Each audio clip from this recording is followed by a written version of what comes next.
안녕하세요. 한류의 신과 해외 반영을 소개하는 한류클래스TV입니다. 오늘은 전란, 정년이, 이토록 친밀한 배신자, 손해보기 싫어서 등 왜 글로벌 OTT들은 아직도 한국 콘텐츠를 재주부리는 곰으로만 생각하는가란 주제로 이야기해 보겠습니다. 제가 넷플릭스가 K 콘텐츠를 견제하고 있다라는 영상을 거의 2년 전부터 제작해왔고 그 수많은 증거들을 영상으로 만들어서 주기적으로 올리고 있습니다. 그럼 이런 주제가 조회수에 도움이 될까요? 아니요. 조회수를 높이기 위해서는 다른 국뽕 유튜버들처럼 전 세계에서 K 콘텐츠가 난리가 났다 아니면 요즘 가짜 뉴스로 조회수를 빨고 있는 중국 혐오, 태국 혐오, 이제는 인도 혐오까지 이 혐오에 미친 사람들을 위한 영상을 만들면 쉽게 조회수를 올릴 수 있습니다. 어떤 나라를 비판하더라도 정당한 팩트를 가지고 비판해야지 AI 보이스로 가짜 뉴스를 스스로 소설을 만들어서 혐오를 하고 있으니 또 그 가짜 뉴스에 속아서 잘한다 박수치는 정신 나간 사람들이 우리 사회에는 많습니다. 요즘 중국 혐오로 가짜 댓글을 만들어 시청자를 기만하는 뉴스품 땡 기자와 태국 혐오로 꿀을 빨다 인도 혐오로 요즘 전향한 땡포터, 그리고 이 혐오 파도에 덩달아 춤추는 수많은 해외 감동사연 유튜버들. 무슨 해외 감동사연을 올리면서 감동이 아니라 해외 가짜 뉴스를 소개하며 심지어 미국인인 척 한국의 이슈를 한국인보다 더 전문적으로 다루며 그 속에 혐오 정서까지 넣어 중국과 자국 미국까지 욕하며 조회수를 올리는 유튜버가 등장하며 지금 한국 유튜버파는 그야말로 아수라장입니다. 어쨌든 오늘 이야기는 혐오 이야기가 아닙니다. 요즘 우리나라 콘텐츠가 미국 글로벌 OTT들에게 재주부리는 곰 취급을 계속 당하고 있다는 이야기를 하면 갑자기 넷플릭스가 왜 자기들이 투자를 하고 한국 콘텐츠를 견제하냐, 말도 안 되는 소리 하지 말라라고 말하는 댓글이 많아졌습니다. 그러면 두 가지 예를 들어보겠습니다. 요즘 국감에 나온 뉴진스의 한이의 증언으로 밝혀졌지만 왜 하이브는 자기 새끼인 뉴진스를 해외에서 그렇게 잘 나가는데 왕따를 시켰을까입니다. 또 한 가지는 왜 지난 보수 정권들은 노벨 수상자 한강 작가나 아카데미 감독상 봉준호 감독이나 넷플릭스 최고의 히트작 감독 황동혁 감독을 블랙리스트를 만들어 낙인을 찍어 괴롭혔을까입니다. 우리는 정말 이해하지 못하는 일을 겪으면서도 자유의 상징 미국 OTT들이 이렇게 한국 콘텐츠를 차별하고 있다면 믿지 않습니다. 만약 중국이 그랬다면 모두 다 믿고 중국을 욕했을 겁니다. 6.25 전쟁 이후 미국은 우리와 지금까지 74년 동안 굳건한 동맹국가이고 우리와 떼어놓고 생각할 수 없는 나라입니다. 그리고 동아시아 패권을 상실하기 싫은 미국은 한국을 떼어놓고 생각할 수 없는 순망치 않은 관계입니다. 하지만 미국은 영원히 우리에게 6.25 때 무상으로 지원해줬던 산타클로스가 아닙니다. 지금 정권 초기에 삼성 반도체와 현대자동차 공장을 미국에 유치한 업적을 바이든은 지금도 최고의 자신의 업적으로 자랑하고 있습니다. 그럼 왜 우리나라 최고의 기업의 공장이 미국으로 진출한 걸까요? 자발적으로 가게 된 것일까요? 그 뒤에는 너희들 미국에 공장을 짓고 일자리 창출을 하게 하지 않으면 세금으로 보복하겠어. 암묵적인 협박이 있습니다. 이 우리나라 최고의 기업들이 우리나라에 공장을 짓고 우리나라 고용을 늘리는 것이, 그리고 상대적으로 미국보다 인건비가 싼 우리나라에 공장을 짓는 것이 더 우리에겐 이득입니다. 기업의 입장에서는 우리나라보단 인건비가 싼 동남아시아 쪽에 공장을 짓는 것이 더 유리합니다. 세계가 90년대 초반 중국에 공장을 많이 짓던 이유 중 하나는 바로 싼 인건비와 14억이라는 인구의 소비 시장이었습니다. 어쨌든 미국은 우리에게 조건 없이 도움을 주는 산타클로스가 아니라 철저하게 이윤을 추구하는 나라이고 전 세계에서 가장 자국의 이익을 쫓는 나라이기도 합니다. 이미 미국을 비롯한 특히 아시아와 중동, 남미는 K 콘텐츠가 K-팝과 함께 한류의 파도를 타고 엄청나게 유행을 하고 있었고 미국 시장 또한 글로벌 OTT가 보급되기 전부터 지금은 라쿠텐에 인수된 그 당시 비키와 위너브라더스에 인수된 드라마피버라는 K 콘텐츠 동영상 서비스 업체에 두 회사 합쳐 3천만이 넘는 회원을 보유할 정도로 엄청난 K 드라마 인기를 구가하고 있었습니다. 이러한 미국 분위기를 가장 빨리 캐치한 OTT가 넷플릭스였고 2016년부터 넷플릭스는 본격적으로 K 드라마에 투자하기 시작했습니다. 사람들이 착각하는 것이 넷플릭스가 잘 나가지 못하는 K 컨텐츠에 투자를 해서 K 컨텐츠가 엄청나게 잘 나간다고 생각하고 있지만 팩트는 잘 나가는 K 컨텐츠에 숟가락을 올린 것은 넷플릭스였다는 것입니다.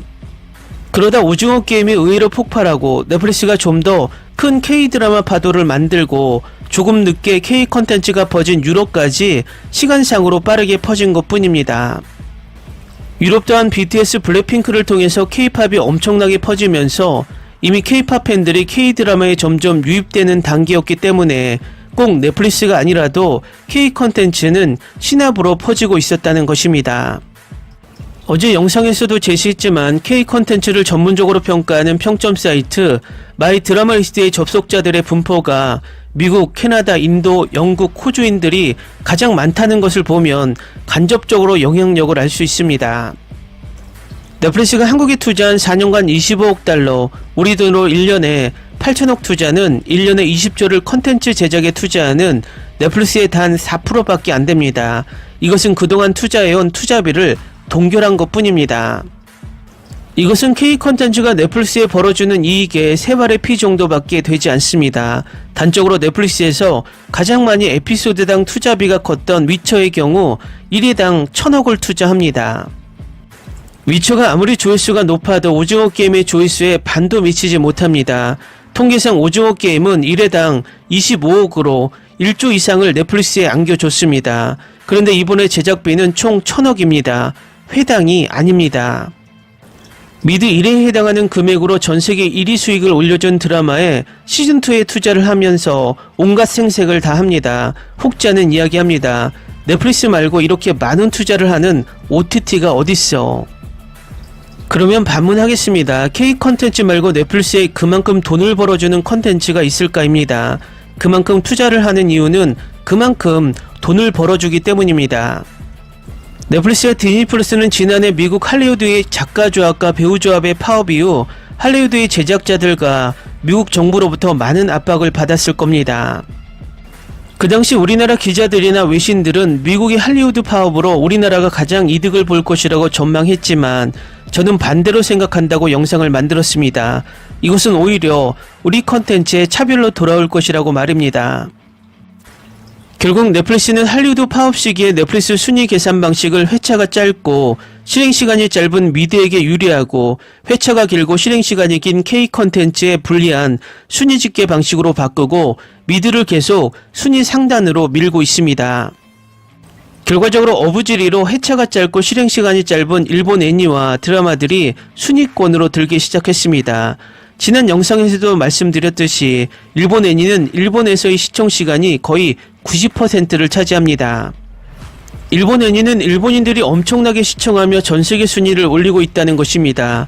그러니 작년 초만 해도 한국 컨텐츠가 순위를 점령한 일본 순위표를 일본 애니로 채우고 있습니다. 이번 주 넷플릭스 비영어 주간 순위표를 보면 일본 애니가 2개 있습니다. 단다단과 람마 2분의 1입니다.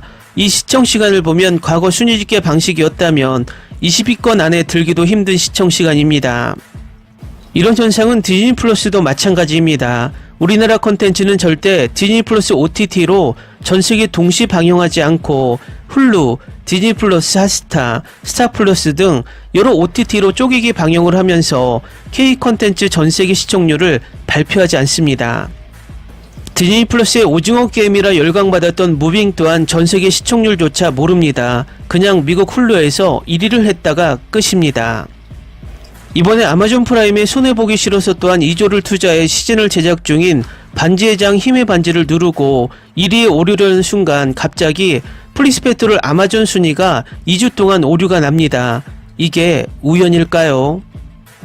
우리나라 일부 미국 추종자들은 자유주의의 나라 미국이 절대 그럴 일 없다라고 말하겠지만 미국은 자국의 이익을 위해서는 다른 나라에 대해선 철저하게 힘으로 눌러버립니다. 어쨌든 넷플릭스는 절대 한국 콘텐츠로 전세계를 지배하고 싶어 하지 않습니다. 디즈니 플러스도 마찬가지입니다. 미국의 글로벌 OTT들은 한국 콘텐츠는 아시아 시장을 확보하는 도구일 뿐입니다. 한국 콘텐츠가 미국을 장악하는 것도 싫고 자신들의 콘텐츠 노예가 된 유럽을 장악하는 것도 싫어합니다. 그냥 한국 콘텐츠는 지금 적당한 투자로 적당한 이익을 주는 필요악일 뿐입니다.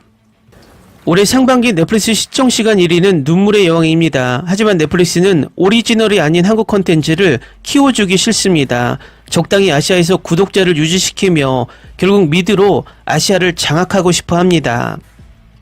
그들이 원하는 것은 이 가시적인 순위표로 K드라마도 재밌지만 그래도 최고는 미국 콘텐츠야라고 가스라이팅을 하고 싶어 합니다.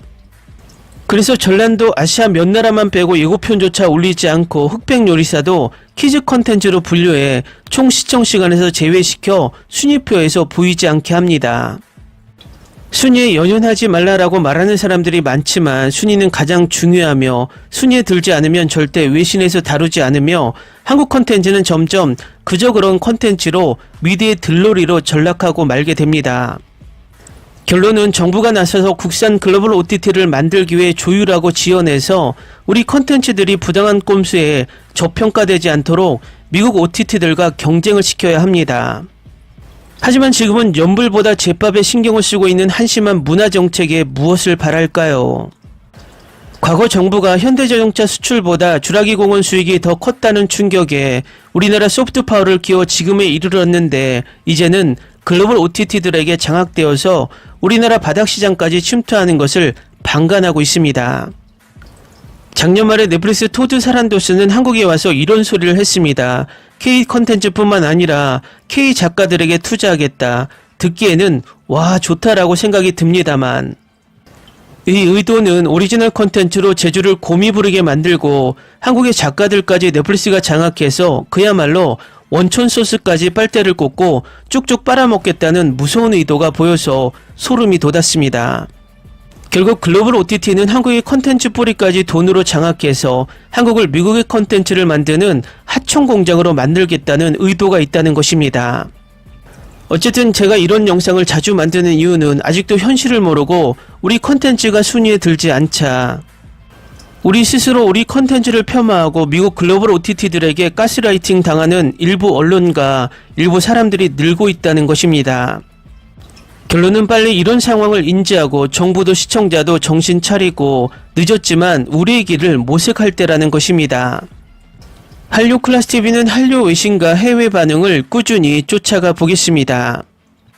재밌게 잘 보셨나요? 여러분의 구독, 좋아요, 댓글, 알림 설정은 컨텐츠 제작에 큰 힘이 됩니다. 그리고 항상 하시는 일마다 대박 나시고 행복하시길 바랍니다.